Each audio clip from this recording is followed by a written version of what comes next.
Well, folks, here it is. It's the moment you've all been waiting for. I'm going to give you my opinion of the 6500 and 9250 chip used in the Lux flight controller and the new SP3 mini board.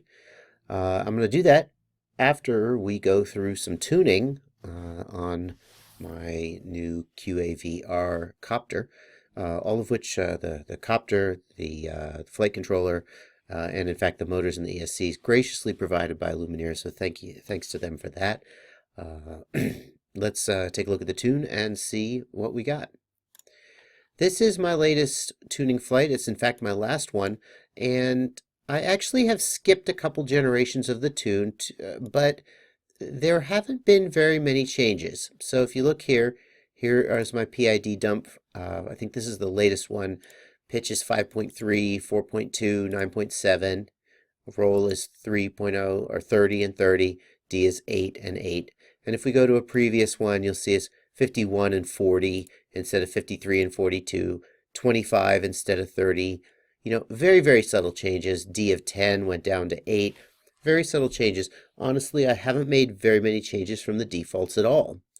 I should also let you know that I am running gyro LPF off. I am in 2 kilohertz mode. RC smoothing is off, and so on. And some of that is because I'm coming or have come to the philosophy that smooth lines in Blackbox are not the be-all end-all of good flight performance, and that oftentimes the copter that flies the best looks a little dirty in Blackbox. So that's the direction Boris seems to have gone, and I kind of agree. You can form your own opinion. Gyro LPF hertz is 60. So basically, mostly at defaults here on 235. Okay, let's take a look at those gyro traces I know you're dying to see, and here they are. Now I'm going to let you make your own opinion here. They are not the most pencil-thin traces I've ever seen, but I am a little hesitant to judge them because I'm flying 235. Figured as long as I was building a new copter, let's put the latest and greatest on it. And of course I am running gyro LPF is off, and the default is 188. So I have to, I mean, obviously I could very easily set the gyro to 188 and test that. Oh, maybe I will, but not right this minute. And see if that cleans them up a little. We definitely can see some movement on the pitch and the roll axis, these back and forth movements here, this almost buffeting. It's not high frequency noise so much as it is almost kind of a back and forth buffeting. But I think if you go and you watch this video, which I posted to my channel just before I started recording this, you can make your own opinion about how the copter flies. Let's take a look at the tune, though, and we'll go through the normal process. So here are the gyros. And if we look at the roll PID,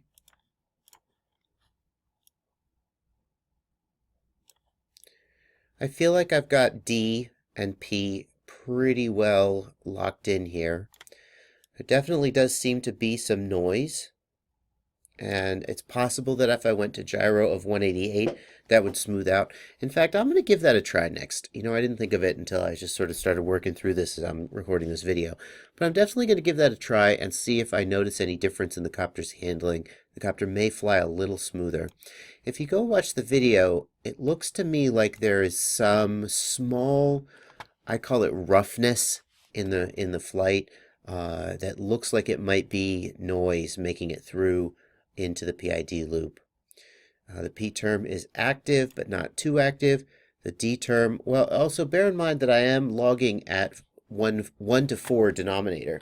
So some of the high frequency noise we're seeing here, unfortunately, I can't log 1 to 1 at 2 kilohertz, not to an open log device. So maybe I will get one of those new SP3 mini boards and be able to try that and compare it. And that will have a 9250 gyro, which is the same as the 6500. So we see how we got these high frequency wiggles and jiggles here. That's potentially aliasing. We can't judge that too harshly. And so we'll take a look at the pitch axis.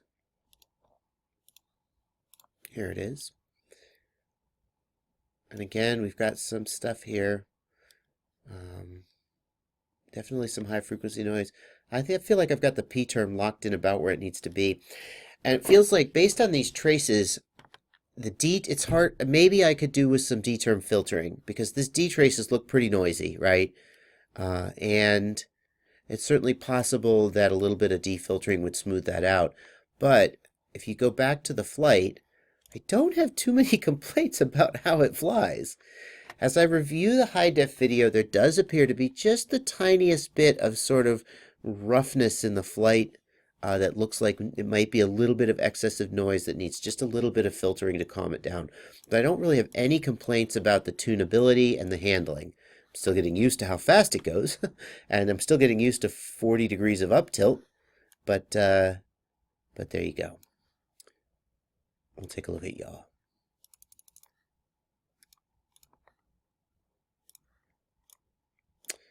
Again, I feel like this is about where I want it to be. Maybe you could have a little bit more P on yaw. P term could maybe be just a bit more active on yaw. But I feel like that's about as active as I want the D term to be on yaw. What happened here, I wonder? Let's take a look. We'll slow it down to 50%. We'll see. Yeah, see, this is the kind of thing I'm not sure about what to make of. Because I'm not like in prop wash oscillation or anything. I'm just flying. And sometimes there's just a little bit of, like, what is that? I don't know. That's a good question. And if we look at some of the high throttle scenarios, let's just watch this. I think you could see what I'm talking about when I say that there's a little bit of roughness.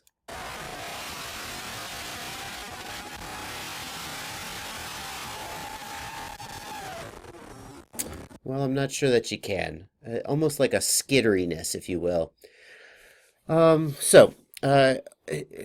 We've looked at the PIDs, and there they are, and there's nothing revolutionary there, I don't think.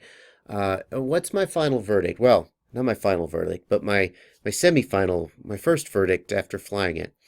I feel like there's no smoking gun here to say, if you like something about a board with the 6500 or the 9250, like for example, the SP3 Mini has the onboard SPI SD card reader, which I want so bad. If there's something about the board that you like, then I wouldn't let the fact that it has the 6500 or the 9250 gyro make you reject it. But I think there are still some lingering questions in my mind as to the effect of that different noise spec. Because I don't have to kind of play around with the D term and the D term filtering and maybe gyro LPF off or maybe 188. I don't have to do that stuff on my other copter. I'm running Betaflight 216, so it's not apples to apples. And the other thing I do want to mention is that, you know, the kit that they sent me has these Lumineer 20 amp ESCs running Simon K, which thank you so much, Lumineer, for sending me those things. I really appreciate it. Okay, go away for a second. Which I kind of roll my eyes at because aren't we all running BL Heli, and Scilab's chips are so much better, and for all the top-end gear they sent me, these ESCs are kind of mediocre. And I'm sure they had a good reason for sending it to me, but there you go. So it's not exactly the absolute best way of showing off this board, because some of this may just be that we have this slight difficulty in the tuning, not being able to quite get the tuning right where I want it. It might just be that the ESCs have really terrible braking, which they do. So I withhold judgment a little bit. There are still some outstanding small issues with this copter and with this tune that I'm not entirely happy with, but I'm not ready to lump them at the feet of the 6500 gyro yet. And if you watch the video, I think you'll see that it flies pretty freaking good. No offense to many of you out there, but it probably flies better than some of you could tune it. Because not everybody just spends all day sitting and looking at black box traces till their eyes go cross-eyed like I do, right? I'm not trying to brag, I'm just saying I have no life, right? So for a lot of people, you know, if there is a deficiency in the board, it's going to come out in that, you know, 95th% of the tune that many people never get to anyway. I would say at this point, if you like the board, and there's many things to recommend it. It powers the receiver off of USB, beautiful. The edge launch pins make for a very nice and compact build, beautiful. The price is pretty decent at 40 bucks for an F3 board. Love it. There's many things to recommend this board, and if you like it, or if you like the SP3 Mini with the 9250 gyro, I wouldn't tell you not to buy them. But I still feel like there are some outstanding questions, and if there is another board out there that is almost as good or roughly a 50-50, and it's got the 6000 or the 6050, I would still probably pick that one. Sorry to say to the folks at Luminaire, who I'm sure would love to hear differently.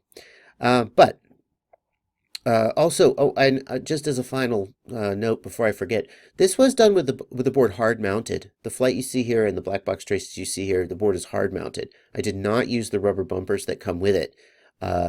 So if you use the rubber bumpers that come with it, you may get better results. But I thought I would try and, I fly all my other boards hard mounted. Let's see how this one works hard mounted.